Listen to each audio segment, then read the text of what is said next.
کیا ہو اگر وہ چہرہ جو سب سے زیادہ نفیس، قابل اعتماد اور مہربان نظر آتا ہے، دراصل ایک خوفناک تباہی کا ماسٹر مائنڈ ہو؟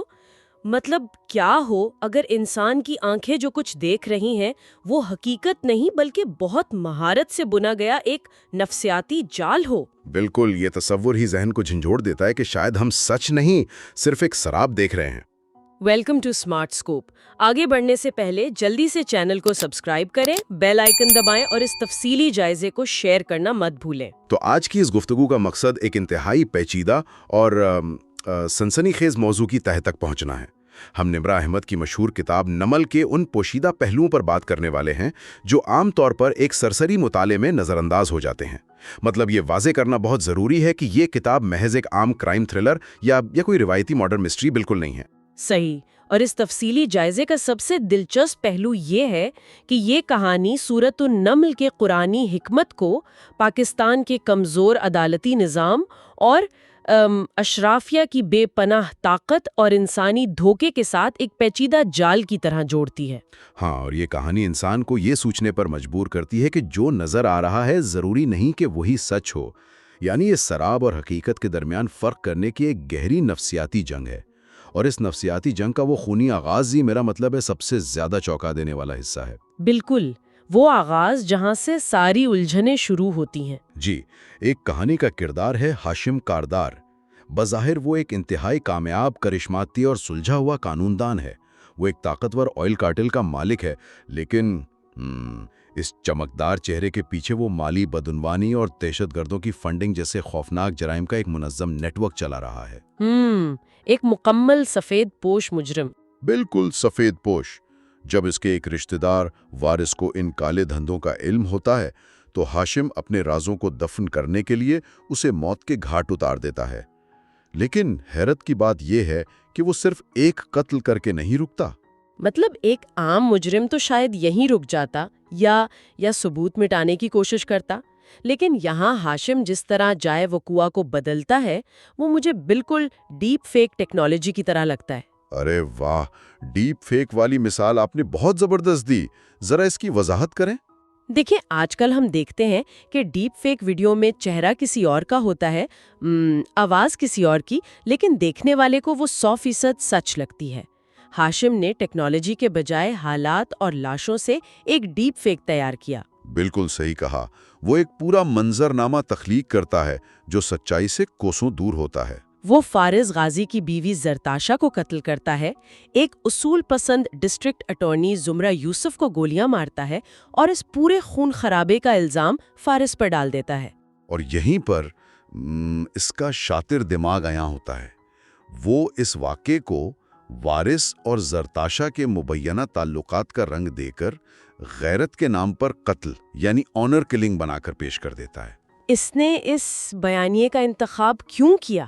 اس نے اس مخصوص بیانیے کا انتخاب اس لیے کیا کیونکہ ہمارا معاشرہ غیرت کے نام پر ہونے والی جرائم کی کہانی کو بہت جلدی اور بغیر کسی ثبوت کے سچ مان لیتا ہے۔ یہ تو ایک بہت تلخ حقیقت ہے، لوگ جذباتی ہو کر حقائق بھول جاتے ہیں۔ جی ہاں، ہاشم نے معاشرے کی اسی نفسیاتی کمزوری کا فائدہ اٹھایا تاکہ کوئی فارس کی بے گناہی کے بارے میں سوچے ہی نہ۔ یہ بات دفتری سیاست یا روزمرہ زندگی کے ان ہتھ کنڈوں کی یاد دلاتی ہے جہاں ایک چالاک شخص اپنی غلطیوں یا کرپشن کا ملبہ کسی معصوم پر ڈال کر خود مظلوم بن جاتا ہے۔ بالکل، جیسے دفاتر میں اکثر ہوتا ہے کہ کوئی سینئر پروجیکٹ کا بجٹ غبن کر لے اور سارا الزام کسی جونیئر پر ڈال کر خود کو کمپنی کا ہمدرد ثابت کر دے۔ بالکل، اور سب اس جونیئر کو ہی ویلن سمجھنے لگتے ہیں۔ لیکن یہاں مجھے ایک بہت بڑی منطقی الجھن ہو رہی ہے۔ اچھا، وہ کیا الجھن ہے؟ دیکھیں، زمرہ یوسف کوئی عام جذباتی لڑکی تو نہیں تھی، وہ ایک ڈسٹرکٹ اٹارنی تھی جس کی ٹریننگ ہی جھوٹ پکڑنے، ثبوتوں کا تجزیہ کرنے اور مجرموں کی نفسیات سمجھنے کے لیے ہوئی تھی۔ تو ایک قانون کی اتنی بڑی ماہر اتنی آسانی سے اس بچھائے ہوئے جال میں کیسے پھنس گئی؟ یہ ایک زبردست سوال ہے، اور اس کا جواب قانون کی کتابوں میں نہیں بلکہ انسانی نفسیات کے ایک تصور کنفرمیشن بائس میں چھپا ہے۔ جب انسان شدید صدمے، درد اور غصے میں ہوتا ہے تو اس کا دماغ غیر ارادی طور پر ایک ویلن کی تلاش میں ہوتا ہے۔ یعنی کوئی ایسا شخص جس پر وہ اپنا سارا غصہ نکال سکے؟ بالکل. زمرہ گولیاں لگنے کے بعد موت کے منہ سے تو بچ جاتی ہے، لیکن اس کے گردے ضائع ہو چکے ہوتے. وہ زندگی بھر کے لیے اس محرومی کا شکار ہو جاتی ہے کہ وہ کبھی ماں نہیں بن سکتی. یہ ایک ناقابل برداشت صدمہ تھا. اوہ، تو کیا ہم یہ کہہ رہے ہیں کہ اس شدید نفسیاتی صدمے کی وجہ سے زمرہ کا دماغ صرف وہی ثبوت دیکھنا چاہتا تھا جو اس کے غصے کو درست ثابت کریں؟ 100% ایسا ہی ہے. آپ اسے سوشل میڈیا کی مثال سے سمجھیں. جب ہم غصے میں ہوتے ہیں تو ہم صرف وہی خبریں اور پوسٹ پڑھتے ہیں جو ہمارے غصے کو ہوا دیں. ہاشم نے فارس حاجی کو ایک مجرم کے طور پر اس کے سامنے ایک تشتری میں رکھ کر پیش کر دیا. اور کنفرمیشن بائس کی وجہ سے زمر نے ہر اس ثبوت کو نظر انداز کر دیا جو فارس کی بے گناہی کی طرف اشارہ کر سکتا تھا. جی، کیونکہ اس کا دماغ اس بیانیے کو سچ ماننا چاہتا تھا جو اس کی تکلیف کا جواز فراہم کرے. وہ فارس سے اندھی نفرت کرنے لگتی ہے اور فارس کو مجرم قرار دے کر جیل کی اندھی کوٹری میں پھینک دیا جاتا ہے. وہ راتوں رات پورے معاشرے، اپنے محکمے اور خاندان کی نفرت کا نشانہ بن جاتا ہے. کوئی اس کی بات سننے کو تیار نہیں ہوتا. بالکل، سب کے سب اسی سراب کو حقیقت مان لیتے ہیں. لیکن فارس ہمیشہ کے لیے تو جیل میں نہیں رہتا، وہ باہر آ جاتا ہے. سوال یہ ہے کہ ایک ایسا شخص جس کے خلاف بظاہر اتنے ٹھوس ثبوت موجود ہوں، وہ قانونی شکنجے سے نکلتا کیسے ہے؟ کیا نظام میں واقعی اتنی بڑی خامیاں موجود ہیں؟ دیکھیں، ہمارا عدالتی نظام اکثر حقائق سے زیادہ تکنیکی خامیوں پر چلتا ہے. فارس غازی، جو کہ خود ایک انتہائی ذہین اور سخت گیر انٹیلیجنس آفیسر ہے، وہ قانون کی ان باریکیوں کو بہت اچھی طرح سمجھتا ہے. یعنی وہ جانتا تھا کہ قانون کے ساتھ کیسے کھیلنا ہے. بالکل، وہ جانتا ہے کہ جائے بکوا پر کوئی براہ راست چشمدید گواہ موجود نہیں تھا جو اس کے خلاف حتمی گواہی دے سکے. ثبوت مکمل طور پر واقعاتی یا سرکمسٹینشل تھے. صحیح، تو اس نے انہی چیزوں کا فائدہ اٹھایا. جی. دوسری طرف اس کا بھتیجا سعدی یوسف اور اس کی سپر جینیس ہیکر بین ہنین خاموشی سے تفتیش شروع کر دیتے ہیں، اور فارس انہی قانونی خامیوں، گواہوں کے بیانات کے تضاد اور اپنی شاندار حکمت عملی کا سہارا لے کر بالآخر جیل کی سلاخوں سے باہر آ جاتا ہے. لیکن معاشرہ تو اسے ابھی بھی قاتل ہی سمجھتا ہے نا. ہاں، وہ قانونی طور پر آزاد تھا لیکن معاشرتی طور پر ایک مجرم ہی تھا. جبر اور قانونی پیچیدگیاں کچھ ایسا جال بنتے ہیں کہ زمر اور فارس مجبوری میں شادی کے بندھن میں بن جاتے ہیں. یہ کہانی کا ایک بہت بڑا ٹرننگ پوائنٹ ہے. بالکل، مطلب ایک طرف وہ شخص ہے جسے پورا خاندان درندہ سمجھ رہا ہے، اور دوسری طرف وہ وکیل جو اسے ہر صورت تباہ کرنا چاہتی ہے. زمر تو اس شادی کو صرف ایک موقع سمجھتی ہے تاکہ قریب رہ کر ٹھوس ثبوت اکٹھے کر سکے. تو پھر یہ نفرت سچائی کے ادراک میں کیسے بدلتی ہے؟ یہ قربت ہی دراصل اس سراب کو توڑنے کا باعث بنتی ہے.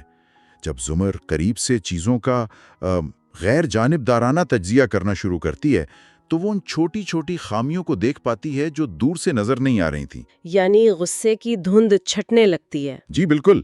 اسے احساس ہوتا ہے کہ جس شخص کو وہ سالوں سے اپنا مجرم سمجھ کر اذیت دے رہی تھی وہ بے گناہ ہے، اور اصل ماسٹر مائنڈ وہی خوش اخلاق، نفیس اور ان کا ہمدرد نظر آنے والا ہاشم ہے. یہ لمحہ تو بہت تکلیف دہ ہوتا ہوگا جب انسان کو پتہ چلے کہ جس پر وہ بھروسہ کر رہا تھا وہی اصل مجرم ہے. بالکل، اور اس لمحے کو ہم کتاب کے مرکزی خیال سے بڑی خوبصورتی سے جوڑ سکتے ہیں. کیا آپ اس شیشے کے فرش والے واقعے کی بات کر رہے ہیں؟ بالکل، آپ صحیح سمجھیے. بالکل اسی طرح جیسے قرآنی حکمت میں سورۃ النمل میں ذکر ہے کہ ملکہ بلقیس نے شیشے کے چمکتے ہوئے فرش کو پانی سمجھ کر اپنے کپڑے سمیٹ لیے تھے. زمر نے بھی ہاشم کے بنائے ہوئے اس جھوٹ کے شیشے کے محل کو سچائی سمجھ لیا تھا. واقعی ہماری آنکھیں اکثر وہ نہیں دیکھتی جو سچ ہوتا ہے، بلکہ وہ دیکھتی ہیں جو ایک شاطر دماغ ہمیں دکھانا چاہتا ہے. اور یہی انسانی المیہ ہے. یہ صورتحال ہمیں روزمرہ زندگی کے ان رشتوں کی یاد دلاتی ہے جہاں ایک زہریلا شخص یا کوئی نارسسسٹ دو لوگوں کے درمیان غلط فہمیوں کی ایسی اونچی دیوار کھڑی کر دیتا ہے کہ وہ سالوں تک ایک دوسرے سے اندھی نفرت کرتے رہتے ہیں. اور وہ شخص بظاہر ہمدرد بن کر آنسو پوچھنے کا ڈرامہ کر رہا ہوتا ہے اور ہم اس کی منافقت کو پہچان نہیں پاتے. بالکل، ہم نے اکثر خاندانوں میں ایسا ہوتے دیکھا ہے.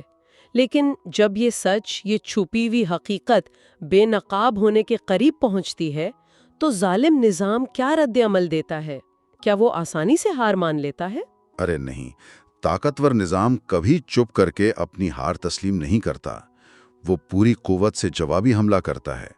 سعدی یوسف جب ہاشم کی اس آئل کارٹل اور فنڈنگ کے نیٹ ورک کی مالیاتی جڑوں تک پہنچ جاتا ہے تو ہاشم ایک انتہائی خوفناک قدم اٹھاتا ہے۔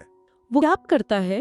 وہ سعدی کو اغوا کروا کر سری لنکا کے ایک خفیہ ٹارچر سیل میں قید کر دیتا ہے، ایک ایسا عقوبت خانہ جہاں انسان کی روح تک کانپ جائے۔ یہاں مجھے ایک بار پھر بڑی الجھن محسوس ہو رہی ہے۔ کہانی کے اس حصے میں یہ دکھایا گیا ہے کہ اس بدترین اور تاریک ترین قید خانے میں سعدی کا سب سے بڑا ہتھیار اس کا توکل یعنی اللہ پر پختہ یقین ہوتا ہے۔ جی بالکل ایسا ہی دکھایا گیا ہے۔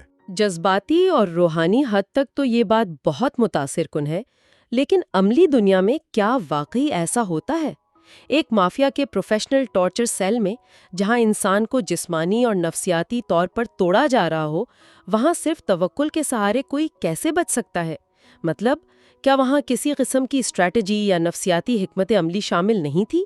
دیکھیں، یہ سمجھنا بہت ضروری ہے کہ ٹارچر یا تشدد کا بنیادی مقصد صرف جسمانی تکلیف دینا نہیں ہوتا، بلکہ اس کا اصل ہدف انسان کے دماغ کو توڑنا ہوتا ہے۔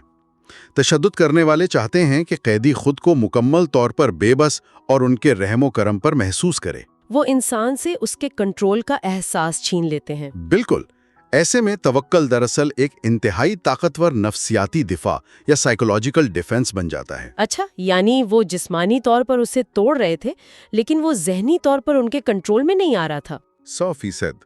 جب سعدی اپنی بقا، اپنی زندگی اور موت کا فیصلہ ہاشم کے بجائے ایک اعلیٰ طاقت کے سپرد کر دیتا ہے تو وہ دراصل ہاشم سے وہ نفسیاتی برتری چھین لیتا ہے۔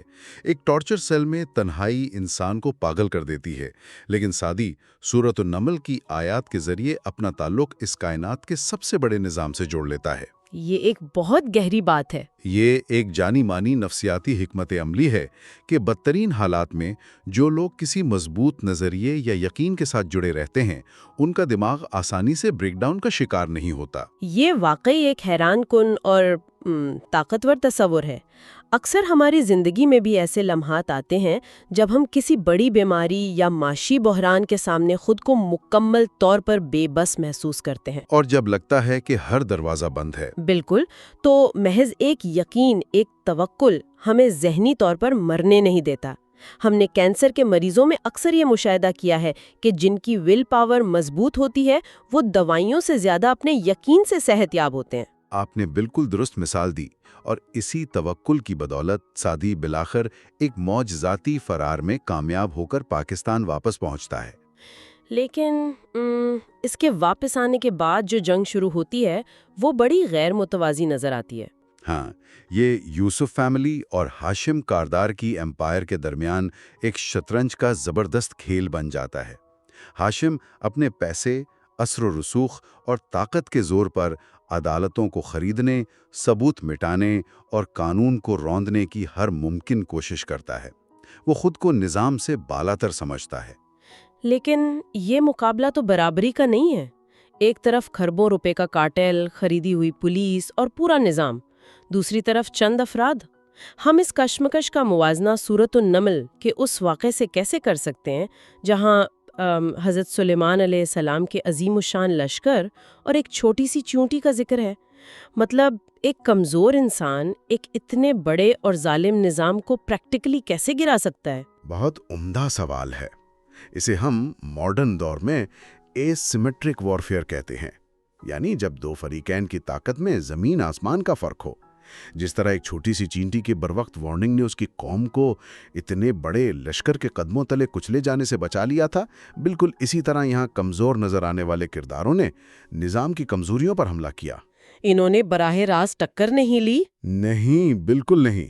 وہ جانتے تھے کہ طاقت کا مقابلہ طاقت سے نہیں ہو سکتا۔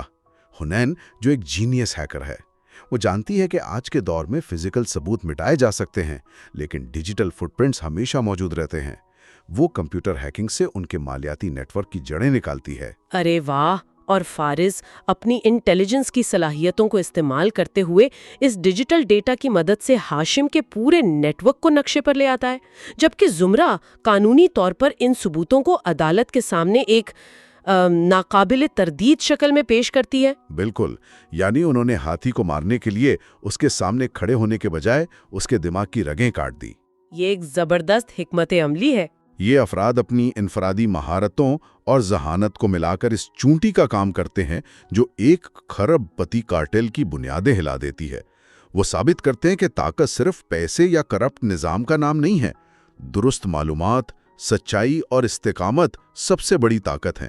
اور پھر وہ وقت آ جاتا ہے جب ہاشم کے بنائے ہوئے دھوکے کے تمام سراب ٹوٹ کر بکھر جاتے ہیں۔ جی ہاں، انٹیلیجنس ایجنسیاں اس کے کالے دھن کے گرد گھیرا تنگ کر لیتی ہیں۔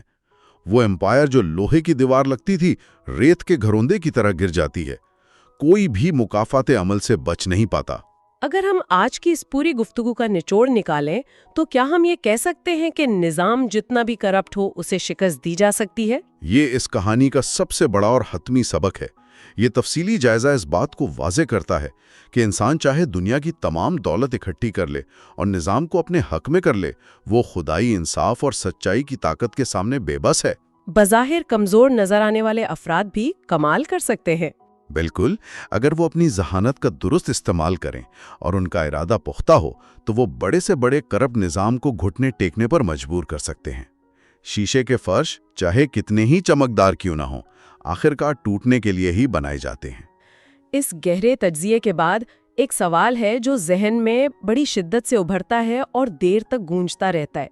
کیا ہماری اپنی زندگیوں میں ہمارے ارد گرد بھی کوئی ایسا ہاشم موجود ہے؟ یہ تو واقعی غور طلب بات ہے۔ کوئی ایسا شخص، نظریہ یا کوئی ایسا وہم جو بظاہر بہت خوشنما، مہربان اور سچا لگتا ہے، لیکن در حقیقت وہ ہماری تباہی کا جال بن رہا ہے؟ ہمیں اپنے ارد گرد موجود ان شیشے کے فرشوں کو پہچاننے کی شدید ضرورت ہے، اس سے پہلے کہ ہم انہیں حقیقت سمجھ کر کوئی بہت بڑا نقصان کر بیٹھیں۔ اور یہی وہ مقام ہے جہاں انسان کو رک کر اپنے تمام فیصلوں اور رشتوں کا دوبارہ جائزہ لینے کی ضرورت پڑتی ہے۔ یہ واقعی انسان کو سوچنے پر مجبور کر دیتا ہے۔ یہ واقعی سوچنے کی بات ہے۔ اگر اس تجزیے نے ذہن میں کچھ نئے سوالات پیدا کیے ہیں اور کچھ نیا سوچنے پر مجبور کیا ہے تو سمارٹ اسکوپ کو سبسکرائب کریں، بیل آئیکن کو دبائیں تاکہ مستقبل کی کوئی بھی اہم گفتگو مس نہ ہو، اور اس ویڈیو کو ضرور شیئر کریں۔